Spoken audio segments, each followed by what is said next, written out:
ತಾರೀಕು. ಇವತ್ತು ನಾನು 11 ಗಂಟೆಯಿಂದ ಬ್ಲಾಗ್ ಸ್ಟಾರ್ಟ್ ಮಾಡಿದ್ದೀನಿ. ಫ್ಲಿಪ್ಕಾರ್ಟಲ್ಲಿ ಒಂದು ವಾಟರ್ ಸ್ಟ್ಯಾಂಡ್ ಆರ್ಡರ್ ಮಾಡಿದ್ದೆ. ಫಿಲ್ಟ್ರ್ ಕ್ಯಾನು ಎಲ್ಲಿಂದ ಬೇಕೋ ಅಲ್ಲೇ ಇಡ್ತಾಯಿದ್ದೆ ಮನೆ ತುಂಬ, ಹೀಗಾಗಿ ಅದೊಂದು ಸ್ಟ್ಯಾಂಡ್ ಆರ್ಡರ್ ಮಾಡ್ಕೊಂಡಿದ್ದೆ, ಬಂದಿತ್ತು. ಹಾಗೆ ಇವತ್ತು ಸಂಡೇ ಇತ್ತು, ಏನು ತಿಂಡಿ ಏನು ಮಾಡಿರಲಿಲ್ಲ.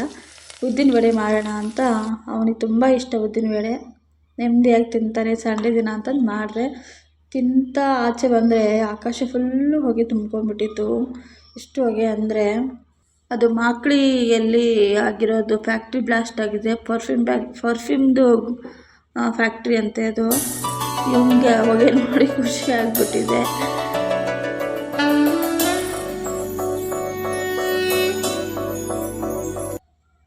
ಹಾಗೆ ಮೆಂತ್ಯ ಚಪಾತಿ ಮಾಡಬೇಕು ಅಂತಂದು ಚಪಾತಿ ಮಾಡಬೇಕು ಅಂತ ಹಿಟ್ಟು ಕಲಿಸ್ಕೊತಾ ಇದ್ದೀನಿ. ಚಪಾತಿನೂ ರೆಡಿ ಆಯಿತು, ಇನ್ನು ಸ್ವಲ್ಪ ಹಿಟ್ಟಿತ್ತು. ನೈಟಿಗೆ ಎತ್ತಿಟ್ಬಿಟ್ಟು ತಿಂದ್ಬಿಟ್ಟು ಶಾಪಿಂಗ್ ಹೋಗೋಣ ಅಂತಂದು ರೆಡಿ ಆದ್ವಿ.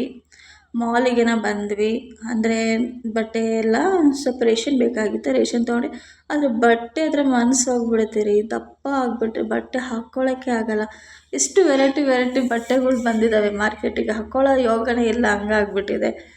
ಮನೆಗೆ ಏನು ಬೇಕೋ ಅದು ರೇಷನ್ ಎಲ್ಲ ತೊಗೊತಾ ಇದ್ದೆ. ಆಚೆ ಎಷ್ಟು ಇದೆಯೋ ಮಿನಿಮಮ್ ರೇಟು ಅಷ್ಟೇ ಪ್ರೈಸ್ ಕೂಡ ಮಾಲ್ ಒಳಗೂ ಇರುತ್ತೆ. ತುಂಬ ಜನ ಹೆದರ್ತಾರೆ, ಭಯಪಡ್ತಾರೆ, ಅಯ್ಯೋ ಮಾಲಲ್ಲಿ ತುಂಬ ರೇಟು ಹಾಗೆ ಹೇಗೆ ಅಂತಂದು. ಅಲ್ಲಿ ಹೋದ್ರೇ ಗೊತ್ತಾಗೋದು. ನಾನು ಕೂಡ ಹಂಗೆ ಅಂದ್ಕೊಂಡಿದ್ದೆ. ಹೀಗಾಗಿ ಜಾಸ್ತಿ ನಾನು ಈಗ ಮಾಲ್ಗೆ ಹೋಗೋದು. ಇವನಂತೂ ಸಿಕ್ಕಾಪಟ್ಟೆ ಹಠ ಮಾಡ್ತಾನೆ.